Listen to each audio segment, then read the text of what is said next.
Bonjour. Thank you very much for inviting me, and I'm going to talk a little bit about us running our first ever Citizens' Assembly. So the question that we asked was this one here. So how can people in Wales shape their future through the work of the National Assembly? So last year was our 20th anniversary, and as part of our 20th anniversary programme, we wanted to ask people what their expectations were of their parliament when it came to being able to influence the decisions that were made in the Senedd. So we're not talking specifically about kind of how we should raise awareness and understanding more broadly. It's a conversation about how they can influence the decisions that are made in relation to things like health and education and transport as the issues that we wanted to focus on. So particularly relevant, I think, in the current kind of political context and the political climate. So we broke down the ways in which they could influence the work of the Assembly into 4 different categories. So those were Assembly committees, questioning Welsh Government ministers, by scrutinising the government's budget, and by setting the agenda and prioritising issues themselves. So the process that they went through was to essentially find out a bit more about what the Assembly currently does in these areas, and then get some information from experts about what other methods there could be in relation to those specific areas. So we provided them with what's happening now and what's possible that could be done in addition as well.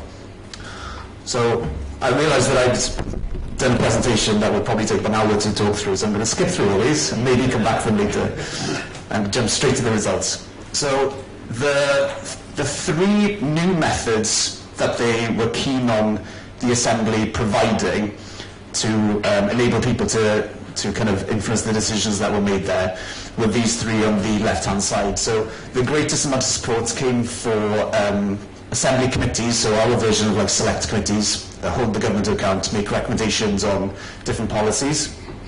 They wanted to see the Assembly hold more citizens' assemblies on specific policy issues, so whether that be climate change or education or health, for example.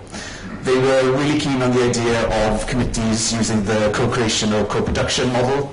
So just to give you some context, we kind of do that kind of stuff already. So we do involve people with like specific lived experiences to get their views to feed into the work of committees.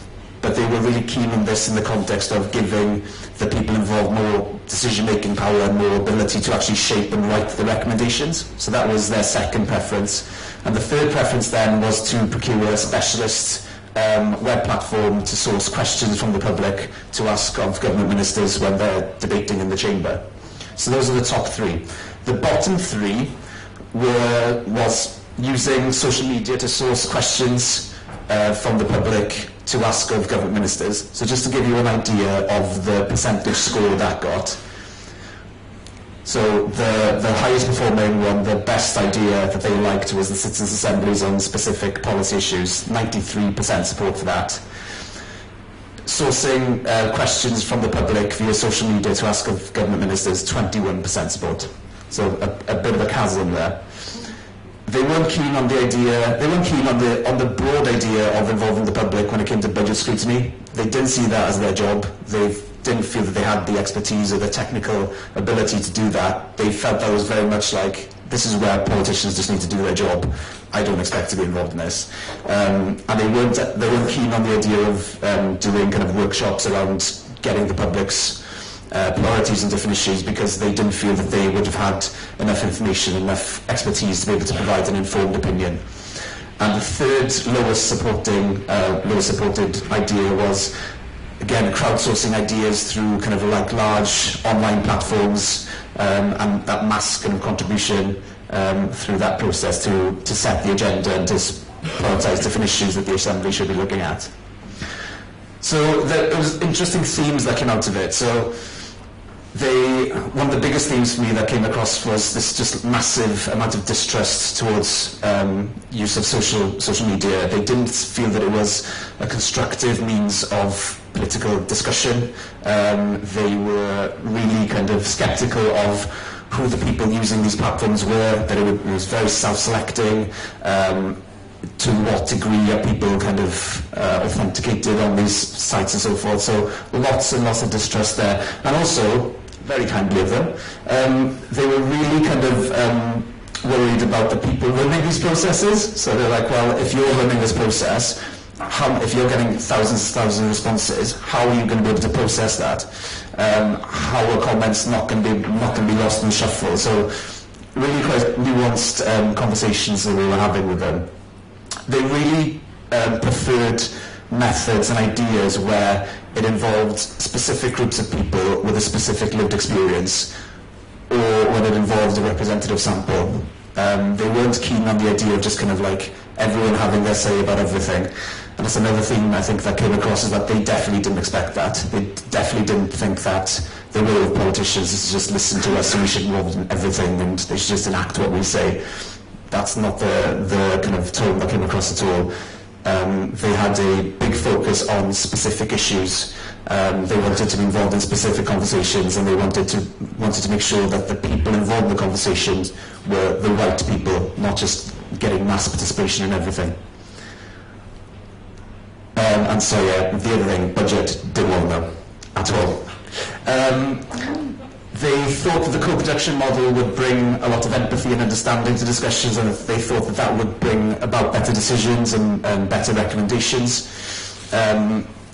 They thought that citizens' assemblies are good in that they bring together representative samples, and that adds to the legitimacy of people, of the contribution that the group would make, and that they felt that that would lead to them maybe being more listened to than if you were just running other types of processes.